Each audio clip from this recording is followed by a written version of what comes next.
Que le nom du Seigneur soit béni. C'est une joie de se retrouver après, après ce temps estival. Donc soyez bienvenus pour tous ceux que je n'ai pas pu saluer, qui sont venus un petit peu plus tard. Vous m'entendez bien? Oui. Voilà.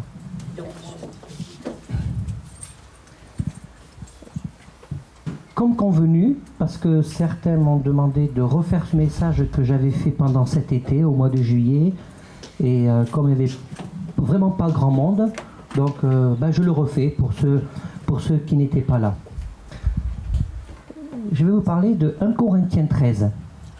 Et ce matin, je vais être amené à vous poser des questions, mais je ne vais pas vous demander de répondre. Des questions, le but des questions que je vais vous poser, bien, le but est que vous puissiez réfléchir, que vous puissiez répondre à vous-même pour pouvoir entamer un cheminement avec le Seigneur. Parce que de quoi il s'agit quand on parle de l'amour de Dieu? C'est facile de parler de l'amour de Dieu. Dieu aime tout le monde, j'aime tout le monde. Mais si je ne comprends pas l'essence de l'amour de Dieu, pourquoi est-ce si important pour Dieu que nous puissions rentrer dans ce cheminement d'amour qui va nous permettre vraiment de nous aimer les uns les autres? Parce que l'amour de Dieu est le ciment de nos relations avec notre prochain, mais avant tout, l'amour de Dieu est le ciment de notre relation avec lui. Si nous n'intégrons pas ça, ça va être compliqué, difficile d'avoir une vie qui plaît au Seigneur.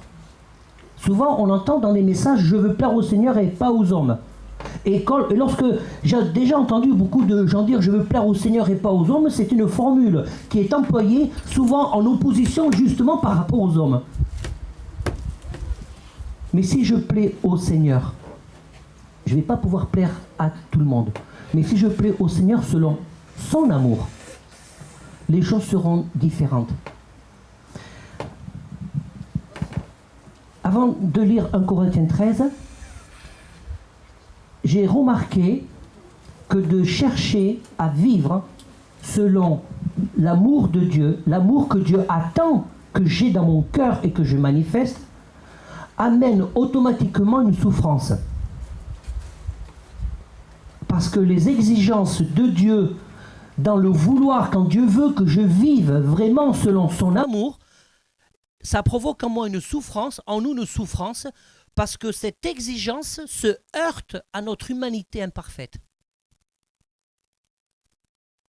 Et la première question que je voudrais vous poser ce matin, c'est où est-ce que tu en es dans ta façon d'aimer Dieu? Est-ce que tu te poses la question, comment j'aime Dieu?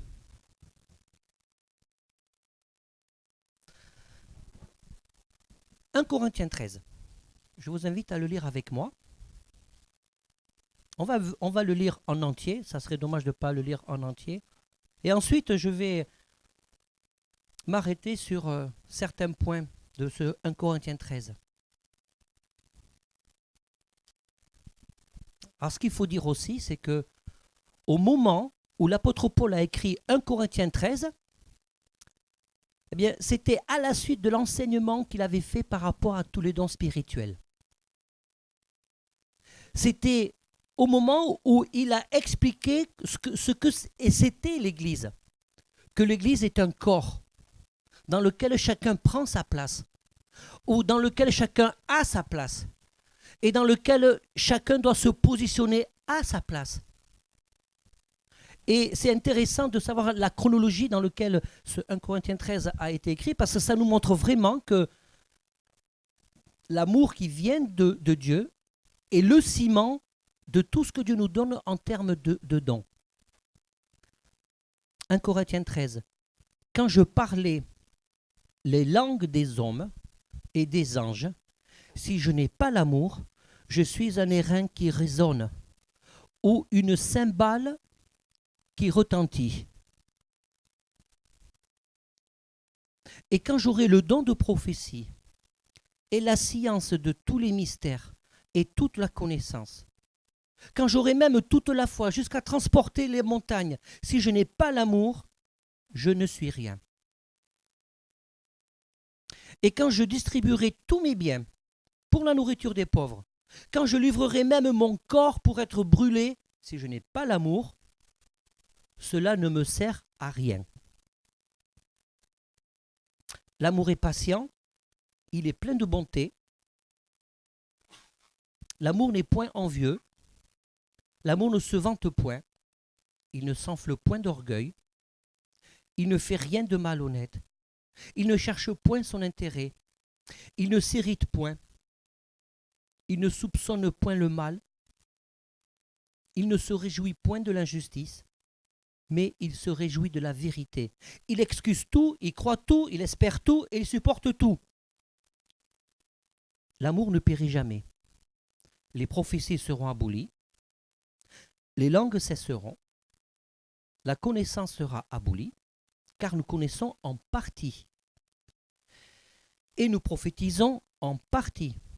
Mais quand ce qui est parfait sera venu, ce qui est partiel sera aboli. Lorsque j'étais enfant, je parlais comme un enfant, je pensais comme un enfant, je raisonnais comme un enfant. Lorsque je suis devenu homme, alors homme c'est dans le sens générique du terme, mesdames vous êtes concernées également, hein. J'ai fait disparaître ce qui était de l'enfant, aujourd'hui nous voyons au moyen d'un miroir d'une manière obscure, mais alors nous verrons face à face. Aujourd'hui je connais en partie, mais alors je connaîtrai comme j'ai été connu. Maintenant donc ces trois choses demeurent, la foi, l'espérance, l'amour, mais la plus grande de ces choses, c'est l'amour. Amen. Et le verset 13, dans ce chapitre, est pour moi la clé de la compréhension de tout ce chapitre. Parce que le verset 13, en réalité, nous parle de l'éternité. Parce que l'amour est l'essence de la vie de Dieu. Dieu est amour. Il ne s'agit pas de le dire. Si nous voulons avancer pleinement dans les chemins de l'amour de Dieu, nous devons comprendre ce que ça implique, ce que c'est vraiment l'amour.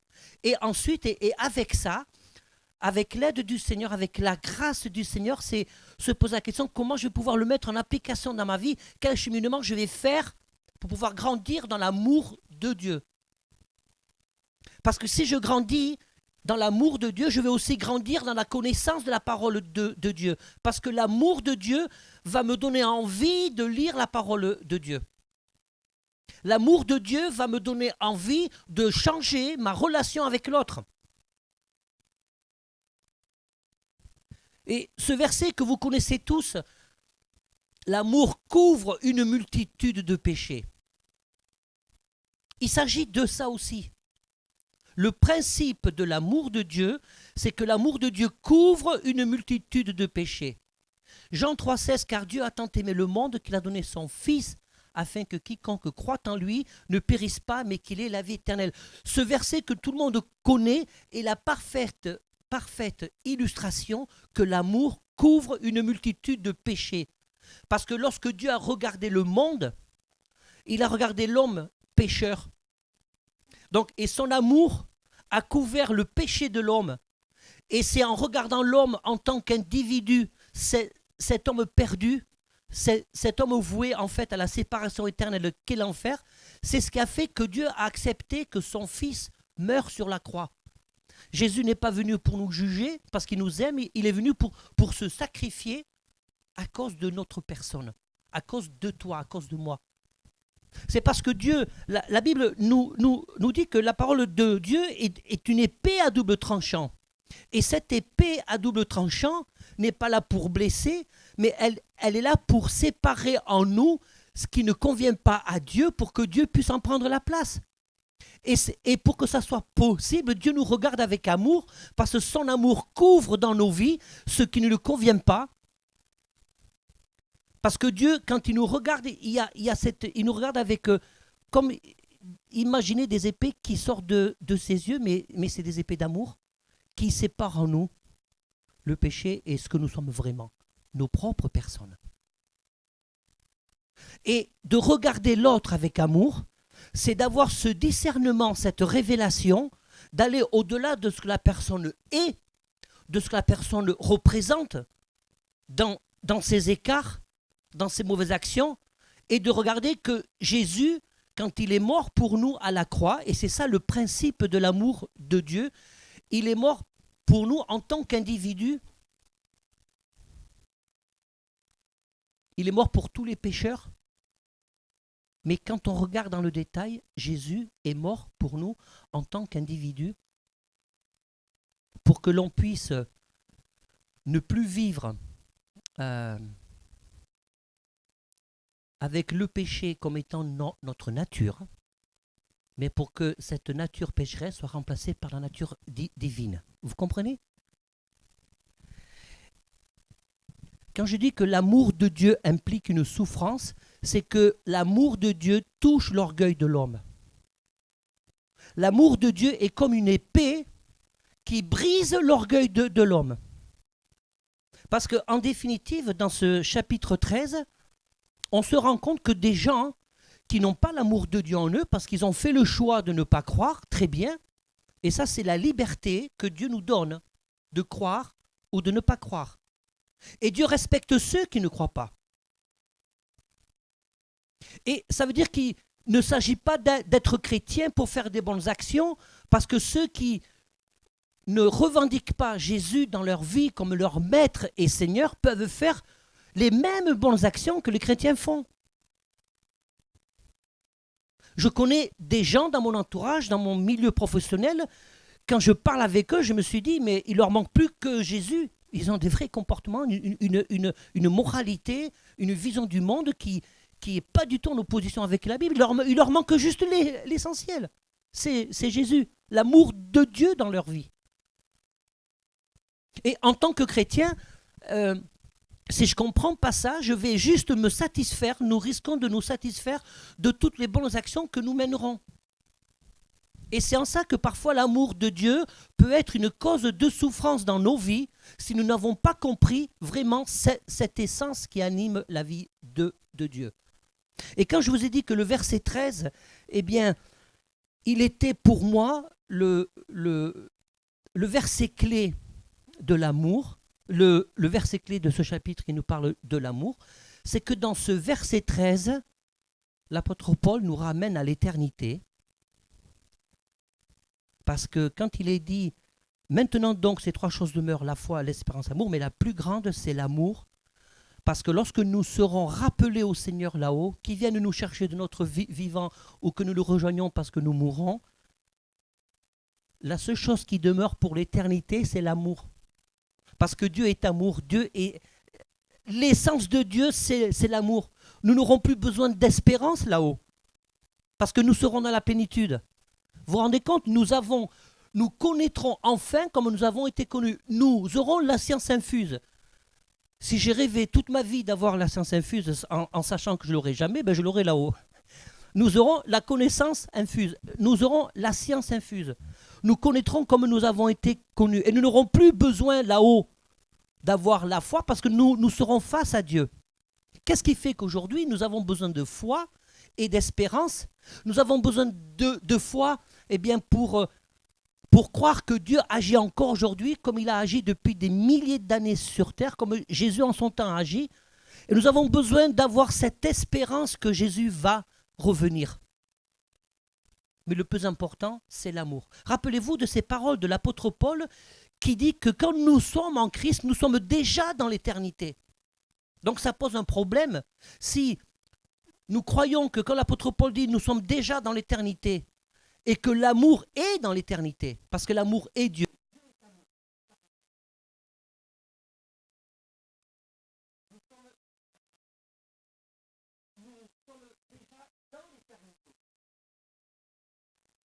Par la foi. Quand je parlais la langue des hommes et des anges, si je n'ai pas l'amour, je suis un airain qui résonne, une cymbale qui retentit. Vous savez que dans un orchestre,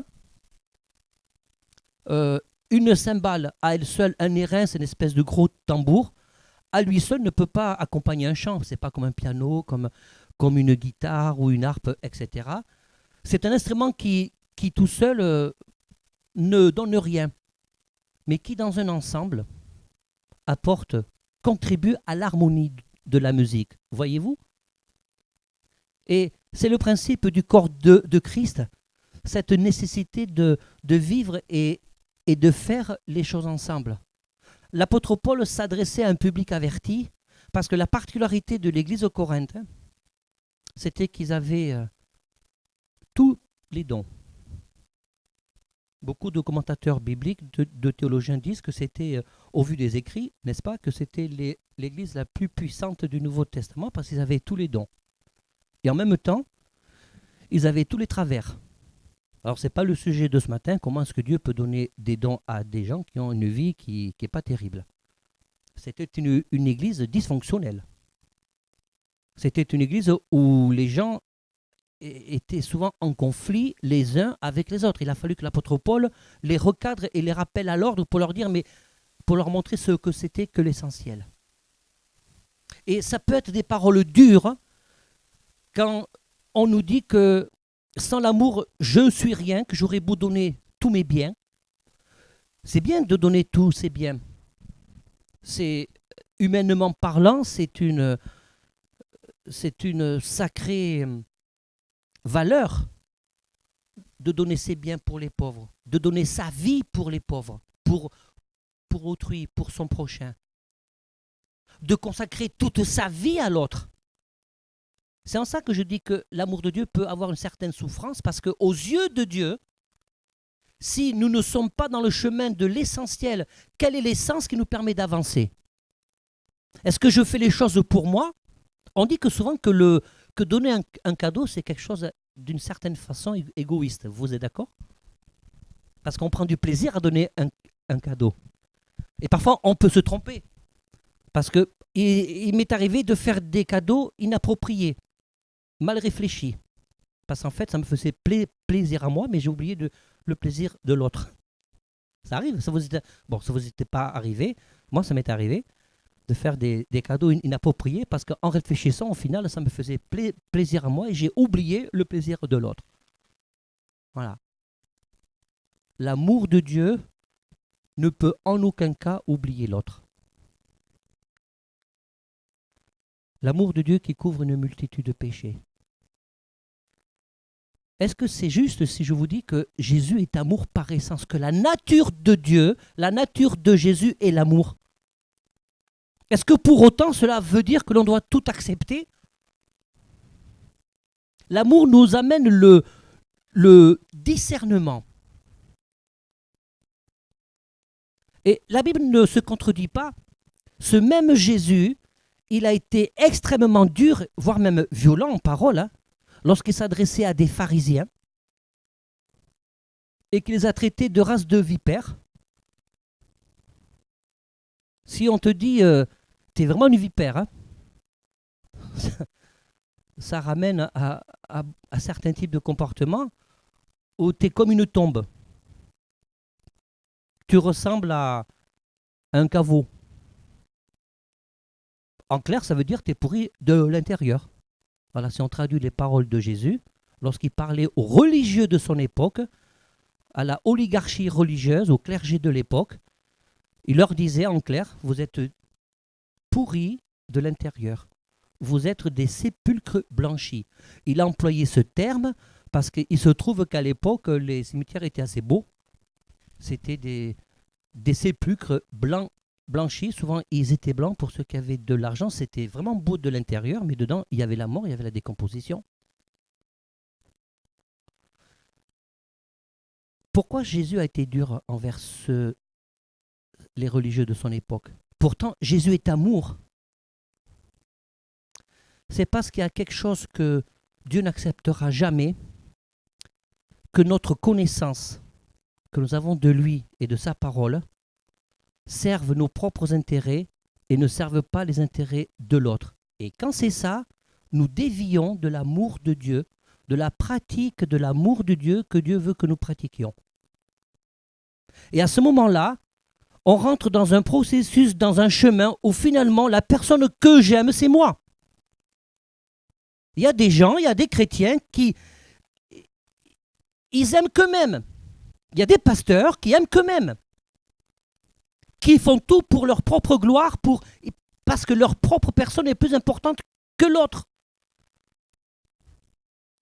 Jésus s'est sacrifié parce que nos personnes étaient plus importantes que la sienne.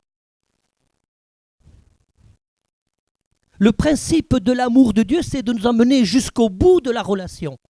Et quand Jésus, il est mort, il a expiré sur la croix, cette symbolique, vous savez qu'on a besoin de symboles. Hein.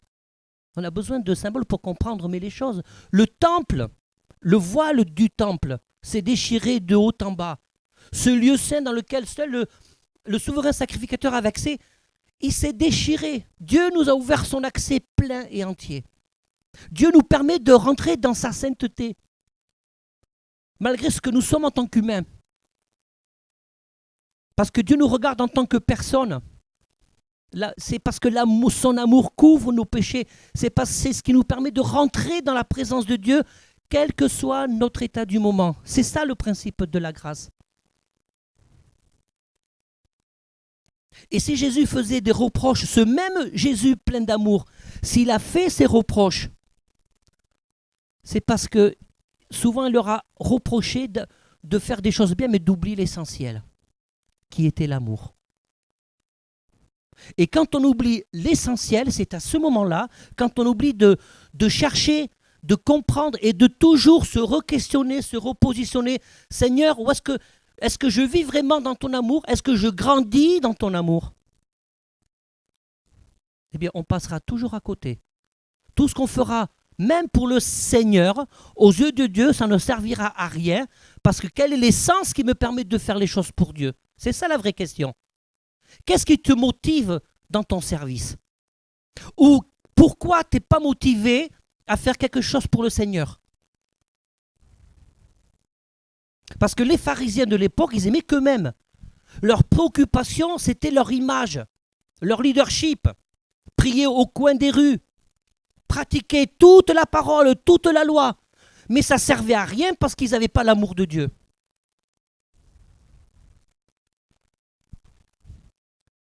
L'amour de Dieu n'implique pas d'accepter tout et n'importe quoi. L'amour de Dieu implique aussi de vivre dans la vérité. La vérité de Jésus, c'est que Jésus dénonçait les choses avec vérité. L'amour a un lien étroit avec la vérité de Dieu. Ce même Jésus qui n'a jamais fait de reproche à cette femme adultère qui était sur le point de se faire lapider. Dans ma relation avec l'autre, est-ce que je suis moraliste? Est-ce que tu es moraliste? Souvent, dans le milieu chrétien, nous confondons la morale avec la relation d'amour avec Dieu. La morale, c'est comme tu es chrétien, fais pas ci, fais pas ça, tralala.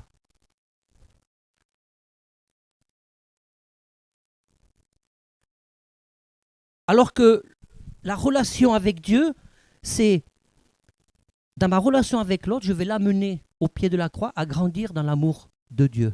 Enseigner, mais dans l'amour. Il m'est arrivé plusieurs fois et même d'avoir des discussions fortes, mouvementées.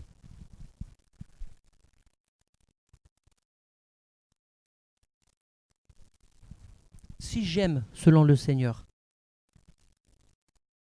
je vais être patient que l'autre, que mon prochain, que mon frère, que ma sœur grandissent à son rythme pour qu'il puisse aussi à son tour rentrer dans l'amour de Dieu. Oui ou non? Qui je suis moi en tant qu'homme, en tant que pasteur, en tant que simple chrétien, pour exiger que l'autre, à un moment donné dans son cheminement, tu dois comprendre ça parce que ça fait longtemps que tu es converti. Et si ce n'est pas le cas, on fait quoi? La question que je me pose, c'est que, est-ce que je suis patient? L'amour et la patience sont un fruit de l'esprit. Galates 5, 22. Et dans les fruits de l'esprit, c'est le premier fruit, c'est l'amour. Mais c'est la base. C'est l'amour de Dieu en nous qui détermine nos relations avec les autres. C'est l'amour de Dieu en nous qui détermine notre patience dans l'affliction. C'est l'amour de Dieu en nous qui va faire que je vais supporter la situation dans laquelle je vis parce que j'aime Dieu. C'est l'amour de Dieu en nous qui va m'aider à vivre dans la crainte de Dieu. Mais ce n'est pas une crainte qui fait peur, où je vais être constamment dans la peur que Dieu me donne un coup de bâton derrière les oreilles. Non. L'amour implique le respect. Si je fais les choses par amour, mes motivations sont alors totalement différentes. Amen.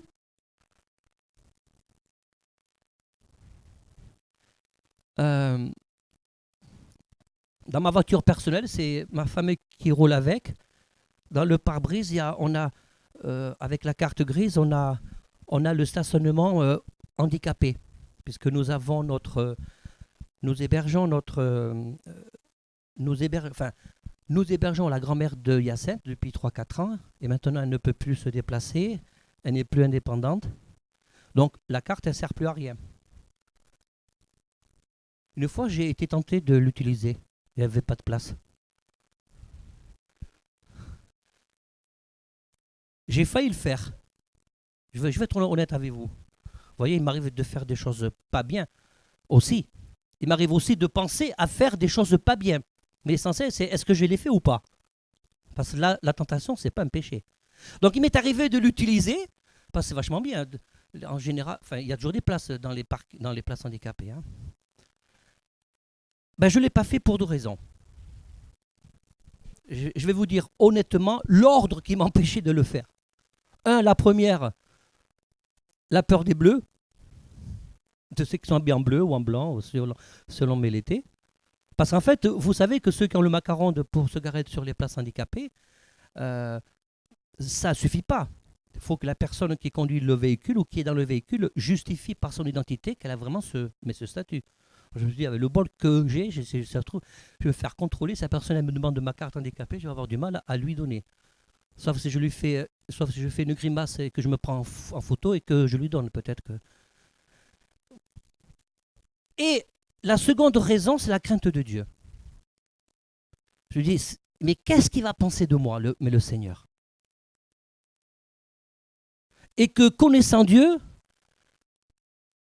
vis-à-vis de ma personne, parce que je connais la parole de Dieu, parce que j'ai un devoir d'exemple autant que cela m'est possible, je me suis dit, il va faire avec moi comme il va être pas gentil avec moi, comme Jésus n'a pas été vraiment sympa humainement avec les pharisiens. J'avais cette crainte de la sanction de Dieu. Pourquoi je me bagarrais sur une place handicapée si je ne le suis pas? Même si j'avais un moyen de tricher. Donc je ne l'ai pas fait. Donc, cet amour que j'ai pour Dieu, cette crainte dont j'ai besoin encore plus de grandir, le chemin est tellement long. Nous devons accepter que c'est une quête incessante. Quand Jésus va venir me chercher, quand Jésus viendra nous chercher, bien, il veut nous trouver en plein cheminement dans cette quête où je suis en train de progresser dans l'amour de Dieu. Je vous demande maintenant, j'attire vraiment toute votre attention là maintenant pour ce que je vais dire. Comment est-ce que nous pourrions être crédibles, chacun pour notre part, quand nous parlons de l'amour de Dieu à des gens incroyants? Comment est-ce que je peux être crédible dans ma propre famille lorsque je suis censé manifester l'amour de Dieu et qu'autour de moi, si des gens nous entendent parler mal des autres, comment est-ce que je peux être crédible? Et si autour de moi, des gens constatent un manquement d'empathie et de compréhension vis-à-vis de l'autre. Parce que la manifestation de l'amour de Dieu, c'est aussi la manifestation de l'empathie de l'autre, de la compréhension de l'autre. C'est pas parce que quelqu'un a fait quelque chose de mal qu'on va lui dire c'est mal ce que tu as fait. On n'a pas besoin de dire à quelqu'un c'est mal ce que tu as fait parce que la personne, elle le sait déjà. Donc le fait de redire c'est mal, on l'enfonce davantage dans sa souffrance et dans son péché. Plutôt que de l'amener avec amour à la repentance, à la réconciliation avec Dieu. Le seul qui est légitime pour dire encore c'est mal ce que tu as fait, c'est Dieu.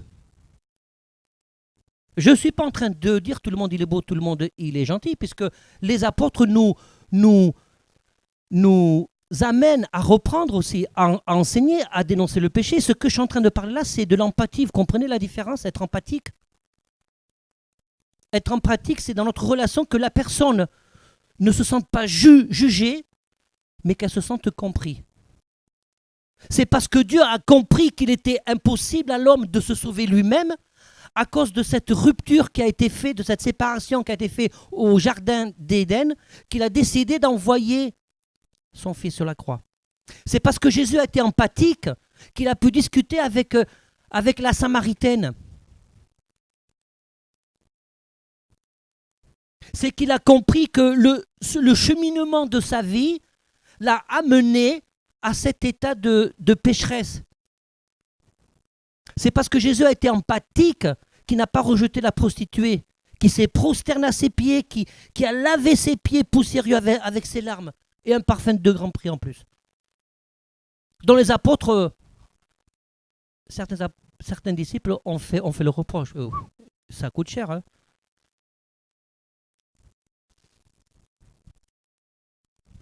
L'empathie et la compréhension est quelque chose qui fait partie de l'amour de Dieu. Comment est-ce que j'ose dire que j'aime Dieu si je méprise, si j'ai un certain mépris pour mon prochain? 1 Jean chapitre 4 au verset 20, Jean traite les chrétiens de menteurs, c'est raide, hein, et de menteuses. Si on dit j'aime Dieu et que j'ai du mal à aimer mon prochain, on est menteur aux yeux de Dieu. Donc on a besoin de repentance. Vous savez, un des principes même de l'essence de l'amour de Dieu, c'est de nous amener à la repentance. Parce que je me rends compte, mais Seigneur, mais je suis à 10 000 lieues de t'aimer. Et donc, comme toi, tu accepterais que je t'aime dans l'état dans lequel je me trouve. Nous ne sommes pas tous au même niveau, bien évidemment, dans notre façon d'aimer Dieu, parce qu'on a un cheminement différent, un niveau différent de compréhension de la parole de Dieu, de relation avec le Seigneur. Mais ça ne veut pas dire qu'on est tous, on est quand même tous sur la même échelle de valeur dans le regard de Dieu, vous comprenez? L'apôtre Jean, on peut considérer, si on lit certains récits de la Bible avec le regard que nous avons aujourd'hui, même si la parole de Dieu c'est toujours la même, hein, elle traverse les millénaires, l'apôtre Jean avait des pulsions à l'époque, quand il était avec Jésus, et des réactions que l'on pourrait qualifier de tentations terroristes, extrémistes. Parce que pour dire à Jésus, ceux qui ne sont pas d'accord avec toi, il faut les tuer. C'est du terrorisme, ça. Je suis désolé. C'est de l'extrémisme. Voilà. C'est facile pour nous de le comprendre. Lorsque des gens veulent tuer quelqu'un parce qu'il n'est pas comme nous, c'est du terrorisme. C'est de l'extrémisme.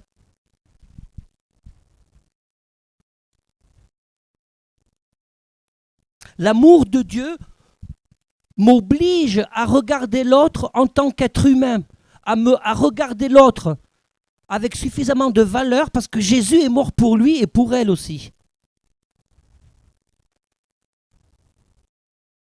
L'amour de Dieu nous empêche de vouloir du mal à l'autre parce qu'il n'est pas comme nous. L'amour de Dieu nous empêche d'ignorer l'autre parce qu'il n'est pas comme nous. L'amour de Dieu nous empêche de rejeter l'autre parce qu'il n'est pas comme nous. Ça, c'est l'essence de l'amour de Dieu.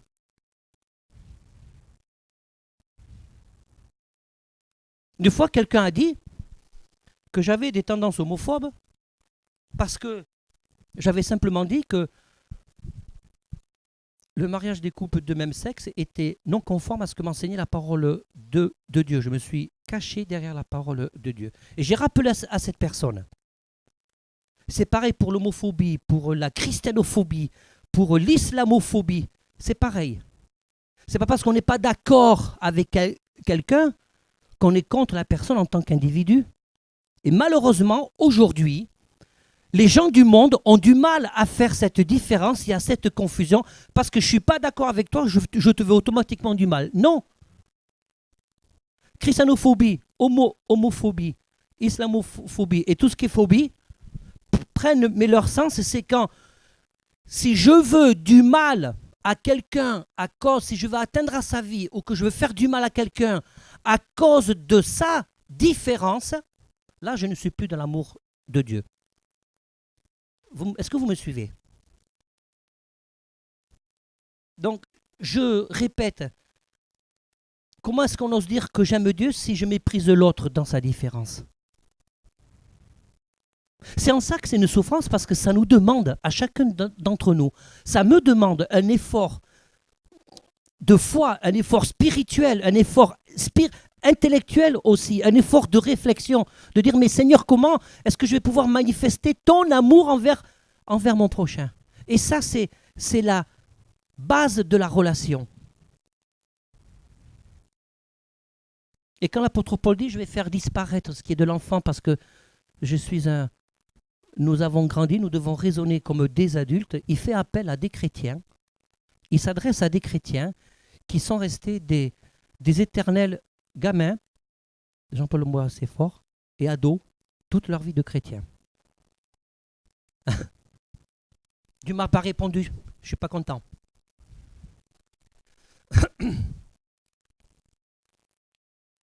C'est l'amour implique la patience. L'amour de 1 Corinthiens 13 doit m'amener à me poser ce genre de questions. Est-ce que ta vie est une vie de bonheur? Est-ce que ta vie est une vie où tu es constamment dans la victoire? Est-ce que ta vie est une vie où tu as eu de temps en temps des petites épreuves qui ne t'ont pas fait de grand bobo? Malheureusement, et ça je le dénonce clairement, il y a malheureusement beaucoup de messages que l'on voit dans les réseaux sociaux qui au lieu de nous stimuler à aller de l'avant, de grandir dans l'amour de Dieu, nous écrasent davantage parce qu'on a l'impression que la vie de chrétien est une vie qui doit être sans cesse une vie victorieuse. C'est faux, frères et sœurs. Lorsque nous voyons la vie des apôtres Paul, il n'y en a qu'un. Coupé, on recommence. Lorsque nous voyons la vie des disciples et des apôtres, l'apôtre Paul a passé la moitié de sa vie en prison, en tôle. Pratiquement tous les apôtres ont mal terminé leur vie. L'apôtre Paul, dans le Nouveau Testament, est un serviteur de Dieu, mais totalement particulier, fort, imminent. Il a terminé sa vie seul, abandonné de tous. Une fois en pastoral, quelque part en France, j'avais dit, ça avait un petit peu surpris mes collègues, mais enfin, quand on sert le Seigneur toute sa vie, quelle que soit la puissance avec laquelle on les fait la part de Dieu, quelle que soit la renommée qu'un pasteur ou qu'un serviteur de Dieu ait pu avoir tout au long de sa vie, cela ne lui donne en aucun cas d'avoir des exigences de revendiquer une place parmi ses semblables.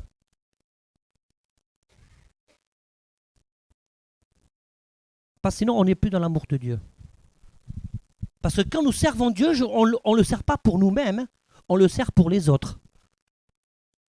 Alors il y en a qui ont du mal à rentrer vraiment dans ce processus-là d'amour de Dieu par réaction de défense. J'ai servi l'autre et j'ai été blessé. J'ai eu aucun retour. On ne m'a jamais dit merci quand j'ai servi l'autre. Pareil pour moi. Il y a des fois, j'aurais aimé qu'on me dise merci, on ne l'a pas fait. Et à l'époque, et des fois, ça peut être blessant de ne pas avoir un retour. Mais si j'aime Dieu, que me dit la parole de Dieu? L'amour est patient, l'amour supporte tout, l'amour espère tout. Ça fait un peu bobo de dire ça. Sois patient, supporte tout, espère tout, parce que c'est Dieu qui le demande, c'est pour le Seigneur. Et évidemment que nous ne sommes pas encore venus à dire j'arrive à supporter tout, à espérer tout, à croire tout, à penser que Sauf si Dieu donne une révélation, un discernement particulier, à penser que de toute façon, que ce que me dit lui, je pars du principe que c'est de bonne foi. Si je n'ai pas la révélation, le discernement, c'est pour ça que cet passage dans 1 Corinthiens 13 a été écrit à la suite de l'explication des dons et du positionnement des membres dans le corps de Christ. Si je n'ai pas la révélation, le discernement de Dieu, je dois considérer que l'autre qui me parle ne me ment pas. Ou si je n'ai pas cette information. C'est ça l'amour de Dieu. Et humainement, on aimerait bien suspecter un truc de pas clair chez les autres. On vit dans une société qui marche à l'envers. Notre société marche vraiment la tête par terre. Les pieds en l'air et les bras écartés, enfin, on marche n'importe comment aujourd'hui. Il y a 20 ans, ou 20 ou 30 ans, lorsque quelqu'un était sous le coup d'une plainte ou d'une mise en examen, tant que le jugement n'est pas fait, on laissait la personne un peu tranquille. Aujourd'hui, dès que quelqu'un est mis en examen ou fait l'objet d'une plainte, quelle qu'elle soit, le regard qui est fait par les médias, par la société, c'est que cette personne, elle est déjà condamnée avant d'avoir même été jugée. Faisons attention que ce ne soit pas pareil dans l'Église.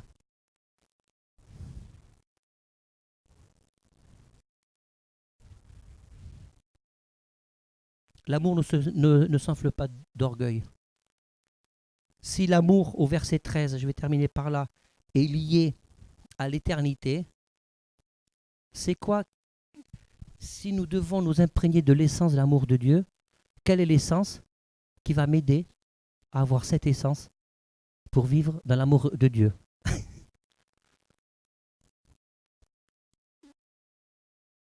La passion de l'éternité. Je vais vous poser une question, comme toute question que je vous ai posée, mais ne répondez pas. Combien de fois, dans ton culte personnel, ou quand tu es seul face à toi-même, tu as pensé à l'éternité? Pas penser à mourir, mais à penser à l'éternité dans le sens où je sais qu'un jour mes yeux verront Jésus. Est-ce que, et ça je pense que ça va être la clé ce matin, est-ce que le fait de croire par la foi que je vais vivre toute l'éternité avec Dieu, que j'aurai quand même des comptes à rendre, est suffisamment pour moi une motivation, un moteur, pour que je puisse me dire, de toute façon je m'en fous, je suis sauvé et je vivrai une félicité éternelle, un bonheur comme je ne peux même pas l'imaginer. Si tu penses ça, ça va t'aider à rentrer véritablement dans le cheminement pour pouvoir acquérir l'amour de Dieu dans ta vie. Parce que tout est lié à l'éternité. Parce que tout le reste passera. Tous tes biens resteront sur terre. Tes inquiétudes seront terminées. Une fois, il y a un jour, c'est une anecdote pour imager un petit peu. C'est une femme perd son mari, très riche, très riche, immensément riche, mais le gars hyper radin. Il a fait promettre à sa femme, tu mets ma fortune avec moi dans le cercueil, je te laisse rien. Parce que sa femme était chrétienne et il a voulu la piéger en disant, t'es chrétienne, tu ne dois pas me mentir si tu me promets. Et la femme, elle a dit, oui, d'accord. Le jour de l'enterrement, de la fermeture du cercueil, les gens étaient au courant de l'histoire. Et les gens, ils ont vu que la femme, elle mettait une boîte dans le cercueil. Et ils sont venus la voir, la femme, mais t'as pas fait ça quand même. Mais t'as pas fait ça, mais tu te rends compte dans la situation dans laquelle tu es, mais ça va rien lui servir.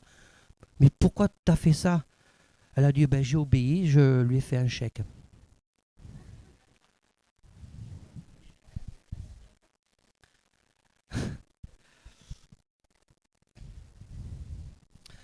Je vous dis ça parce que l'amour de Dieu ne fait pas de nous des imbéciles et des idiots. L'amour de Dieu doit nous amener aussi à réfléchir, à faire les choses avec discernement. Mais ce que je voudrais que vous reteniez,